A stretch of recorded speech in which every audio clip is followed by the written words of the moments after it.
సాధారణంగా మనం నిత్య జీవితంలో కొనుగోలు చేసే వస్తువుల నుంచి సేవలు పొందే వరకు జీఎస్టీ చెల్లిస్తాం.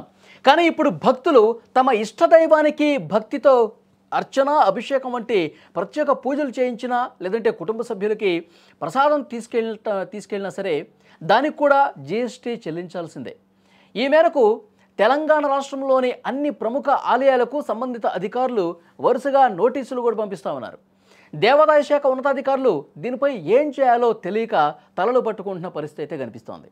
యాదగిరిగుట్ట, వేములవాడ, భద్రాచలం, కొండగట్టు, కొమరవెల్లి మల్లన్న, బాసర సరస్వతి ఆలయాలతో పాటు చిన్న ఆలయాలకు కూడా ఈ తరహా నోటీసులు జారీ చేస్తూ ఉన్నారు. అర్చన, అభిషేకం వంటి ఆర్జిత సేవలు, ఆలయాల వద్ద గదులు, వ్యాపార సముదాయాల అద్దెకివ్వటం, ప్రసాదాల విక్రయం, ఆలయానికి సంబంధించిన ఫోటోలు, వెండి బంగారు ప్రతిమల విక్రయం, ఇలా తదితర మార్గాల్లో ఆలయాలకు ఆదాయం వస్తుంది. ఈ ఆదాయంపైనే జీఎస్టీ విధిస్తున్నారు. వ్యాట్ విధానం అమల్లో ఉన్నప్పుడు అది మినహాయింపు ఉండేది ఆలయాలకు. ఇప్పుడు 2017 నుంచి కూడా జీఎస్టీ అమల్లోకి వచ్చిన నేపథ్యంలో ఆలయాలకు వచ్చే ఆదాయం పైన పన్ను విధిస్తూ ఉన్నారు. జీఎస్టీ నుంచి ఆలయాలను మినహాయించాలని స్థానిక అధికారులు పలుమార్లు కోరినా సరే ఎలాంటి ఫలితం మాత్రం లేకుండా పోయినటువంటి పరిస్థితి ఉంది. ప్రస్తుతం ఒక్కో ఆలయం కోట్లాది రూపాయల బకాయిలు చెల్లించాల్సి ఉంది.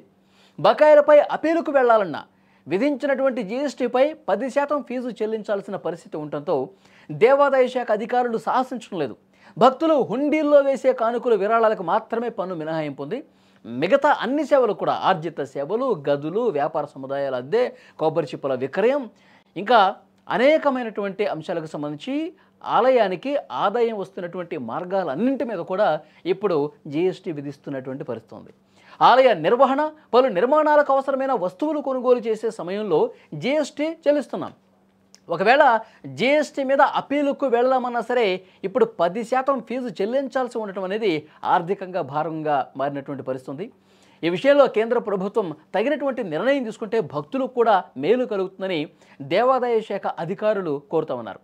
మరోవైపు ఆలయాల్లో నిర్వహించే ఆర్జిత సేవలకు పన్ను విధించడంపై భక్తులు అసంతృప్తి వ్యక్తం చేస్తున్నారు. ఈ విషయమై కేంద్ర ప్రభుత్వం పునరాలోచన చేయాలని కోరుతా ఉన్నటువంటి పరిస్థితి ఉంది. ఎందుకంటే ఇప్పుడు ఆలయాలకు సంబంధించి ప్రతి ఒక్క సేవకు మీద నిజంగా భక్తులు అక్కడ ఆలయానికి వెళ్ళినప్పుడు అక్కడ అర్చన చేయించడం కావచ్చు, అభిషేకం చేయించడం కావచ్చు, తర్వాత ఇతర కార్యక్రమాలు ఏవి చేయాలన్నా, కొబ్బరి చిప్పలు కొనాలన్నా, లేకపోతే అక్కడ ప్రత్యేక గదుల్లో ఉండటానికి భక్తులు ఉన్నప్పుడు కావచ్చు, తర్వాత అక్కడ వ్యాపార సముదాయాలు నడిపించుకునే వాళ్ళు ప్రతి ఒక్క విషయం మీద ఈ విధంగా జీఎస్టీ వేయటం కరెక్ట్ కాదు అని చెప్పి దేవాదాయ శాఖ వాదిస్తోంది. ఎందుకంటే పెద్ద ఎత్తున జీఎస్టీ చెల్లించాల్సినటువంటి పరిస్థితి ఏర్పడుతుంది, కోట్ల రూపాయలు. ఇప్పుడు ఇలాంటి సేవల మీద జీఎస్టీ వేస్తే అది భక్తులకే ఇబ్బంది. భక్తులే ఇంకా అదనంగా చెల్లించాల్సినటువంటి పరిస్థితి ఏర్పడుతుంది. ఆ భారం భక్తుల మీద వేయటం ఎంతవరకు కరెక్టు? కాబట్టి దేవాలయాలకు వచ్చే ఆదాయం మీద జీఎస్టీని మినహాయించండి అని చెప్పి కోరే పరిస్థితి ఉంది. ఇప్పుడు జీఎస్టీ మినహాయింపుకు సంబంధించి ఏమైనా కోర్టులకు వెళ్ళినా, జీఎస్టీ మినహాయింపుకి సంబంధించి ఏమైనా పిటిషన్లు వేసినా 10% ఫీజు చెల్లిస్తే కానీ అవకాశం లేదు. సో ఇది కూడా పెనుభారం పడే అవకాశం కనిపిస్తోంది. సో డెఫినెట్గా దీని మీద కేంద్రమే పునరాలోచన చేయాలి, కేంద్రమే ఒక డెసిషన్ తీసుకోవాలి. దేవాదాయ శాఖని, దేవాలయాల్ని ఈ జీఎస్టీ నుంచి మినహాయింపు ఇవ్వండి అని కోరుతున్నటువంటి పరిస్థితి చూడాలి. ఇంకా నెక్స్ట్ ఏం జరగబోతుంది? లేదు ఈ జీఎస్టీ దేవాలయాల మీద కూడా ఉంటుంది, కట్టాల్సిందంటే ఇక చేసేదేమీ లేదు. 2017 నుంచి కట్టకుండా ఉన్నారు. సో కోట్ల రూపాయలు కట్టాల్సిన పరిస్థితి ఏర్పడుతుంది. లేదు, అదంతా మాఫీ చేసేసాం, ఇప్పటి నుంచి ఈ నెల నుంచి కట్టాల్సిందే అని అంటారా? ఇప్పటి నుంచే ఏమన్నా కట్టండి అని చెప్పేసి అంటే అది కూడా భారంగా మారే అవకాశం ఉంది.